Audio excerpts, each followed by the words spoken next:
जय माताजी मित्रों, नमस्कार। आजे छे आमलकी एकादशी।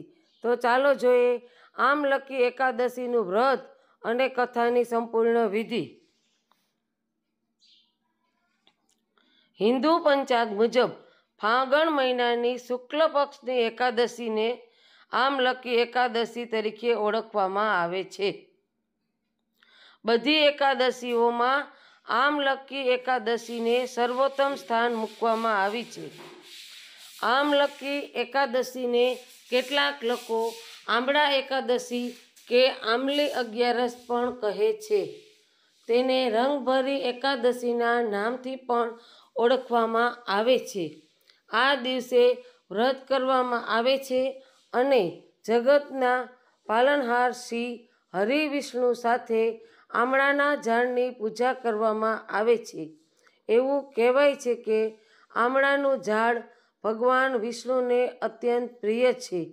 आ दिवसे पूजा दरमियान आमलकी एकादशीनी व्रत कथा वांचवानुं विधान छे।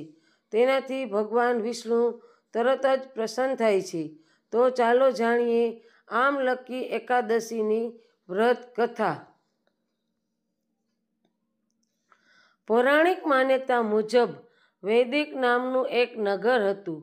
ए नगरमां ब्राह्मण, क्षत्रिय, वैष्णव, शूद्र रहता हता। त्यां रहेनारा बधा नगरवासी विष्णु भक्त हता अने त्यां कोई पण नास्तिक न हतुं। त्याना राजानुं नाम चैत्ररथ हतुं। राजा चैत्ररथ विद्वान हतो अने ते खूब ज धार्मिक हतो। तेना नगरमां कोई पण व्यक्ति गरीब न हतो। नगरमां रहेनार दरेक व्यक्ति एकादशीनुं व्रत करता हता।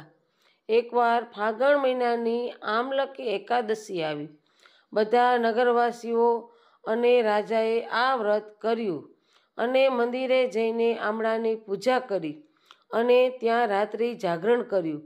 त्यारे रातना समये त्यां एक शिकारी आव्यो जे महापापी हतो, परंतु ते भूख्यो अने तरस्यो हतो।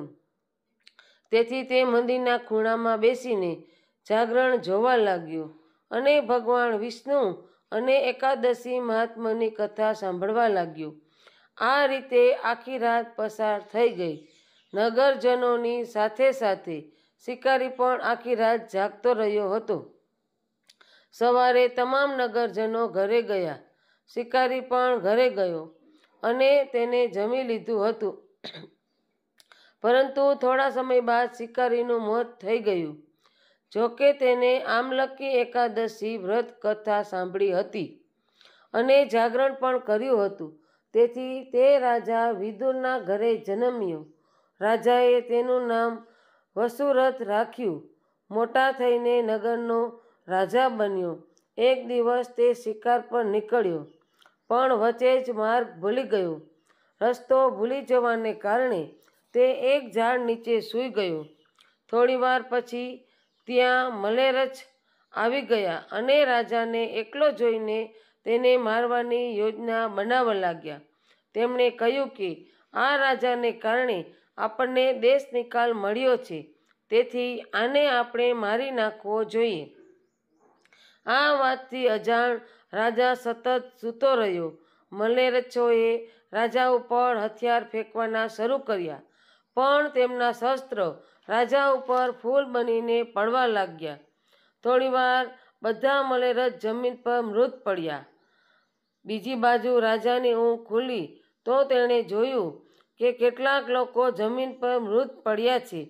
રાજા સમજી ગયા કે બધા તેમને મારવા આવ્યા હતા, પણ કોઈએ તેમને કાયમ માટે સુવડાવી દીધા।